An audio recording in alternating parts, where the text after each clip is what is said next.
think it's kind of like winning the Brickyard 400 last year. It's been 16 years, I think, between races and having my family there and my kids and being able to celebrate that was more exciting for me than actually pulling the car into victory lane. So this is a big day, and obviously it's a great way to get our season started. We're looking forward to having a chance with our Busch Light Ford, and hopefully we can park it in victory lane at the end of the day.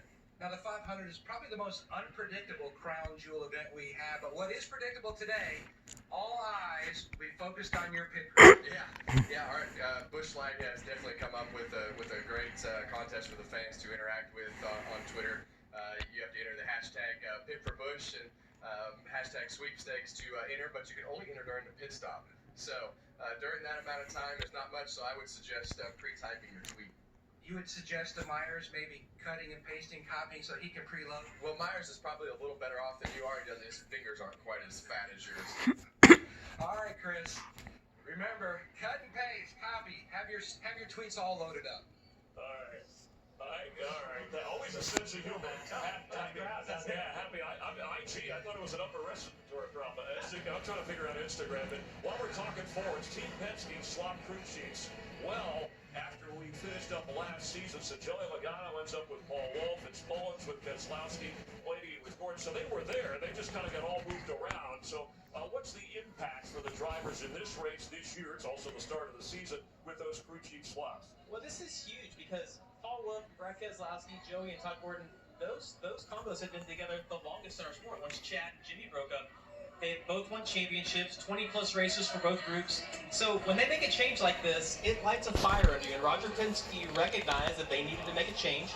And I expect for everyone in that group to go out and want to prove that the change is best for them. And Logano got a watch in the race today. Meanwhile, Martin Truex Jr., former champ here, is a new crew chief. Cole Pearn stepped away from the business to operate a ski resort, wanted to spend more time with his family. So his new crew chief, James Small.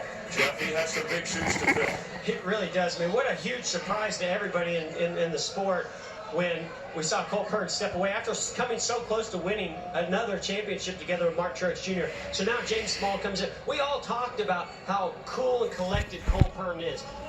What kind of a crew chief is James Small going to be? He's been alongside Cole Pearn. He knows how to make those cars go fast. But when you're on top of the box and now you're calling the shots of strategy, working with your driver, trying to plan for the entire season and personnel, it's a whole nother level of what you have to do and that responsibility and how to take it on. But I'm looking forward to watching James Small take on that challenge. I think it's good fun. And that communication, just like a coach with his quarterback, the crew chief with his driver, so important to success. It wasn't long ago that a young hotshot driver had a mustache by the name of Jeff Gordon came on the scene, and he won NASCAR's championship in his third year. That's how quick he got there. Man, time has flown. You're getting older, buddy. But like those before him and those after him, there's always the next wave of influencers behind the wheel. Alan Copacabana, he tells us why talk is cheap and wins are real.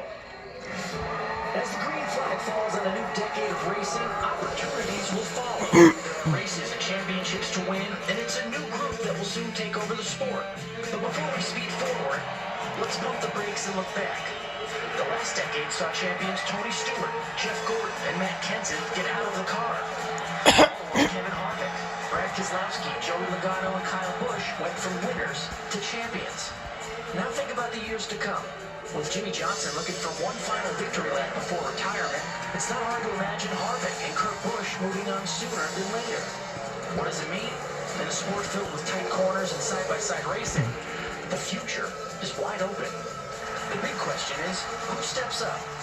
Chase Elliott has the pedigree and popularity to carry the sport.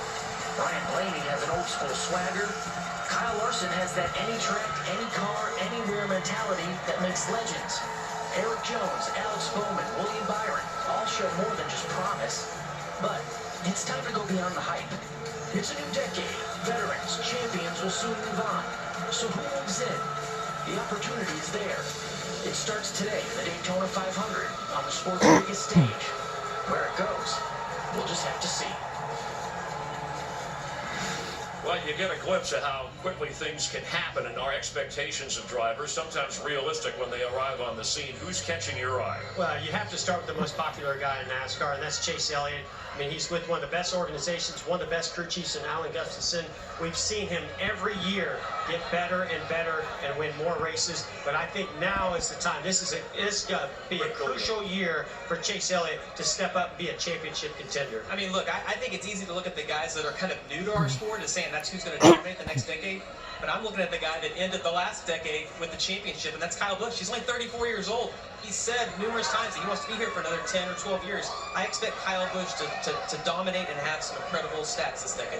Well, you know the age-long debate, car, driver. So for a young guy especially to be put in a good ride with a good crew chief or good support team can make all the difference in the world in how fast he gets to victory lane. No doubt about it. I mean, everything has to align. You can be the most talented driver if you're not in a good race car, or you can have a great race car and the rest of the chemistry is not there. But the key ingredients are talent, team, and a little bit of luck along the way. Better to be lucky than good any day, I think.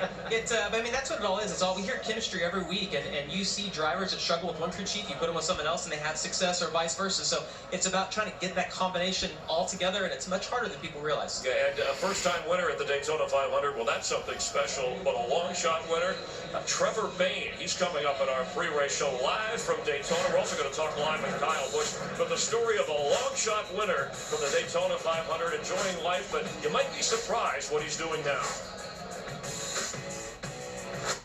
Sometimes the pressures